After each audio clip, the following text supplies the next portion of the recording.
Soy Óscar Escallada, estoy estudiando Diseño Industrial y Desarrollo de Producto. Actualmente estoy en el cuarto curso, haciendo el proyecto de fin de carrera en Mondragón Universitatea y aquí en Sistemas Vallelenid. Mi labor en la empresa, aunque venga del diseño industrial y el desarrollo de producto, muchas veces está enfocado al diseño de productos finales o desarrollo de eso, ¿no? De objetos.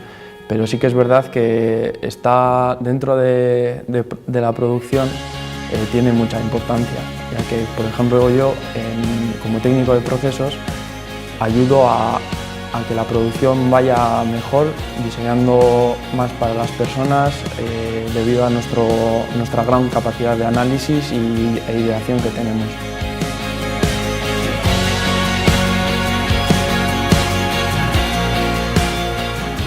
En un futuro espero seguir estudiando, igual un máster, aún no lo tengo claro, pero sí que me gustaría continuar mis estudios y mantener el modelo dual, ya que, bueno, visto lo visto, me aporta mucha experiencia y quizás a la hora de salir al mundo laboral, ya después de acabar los estudios, me puede permitir reflejar la experiencia adquirida de una mejor forma.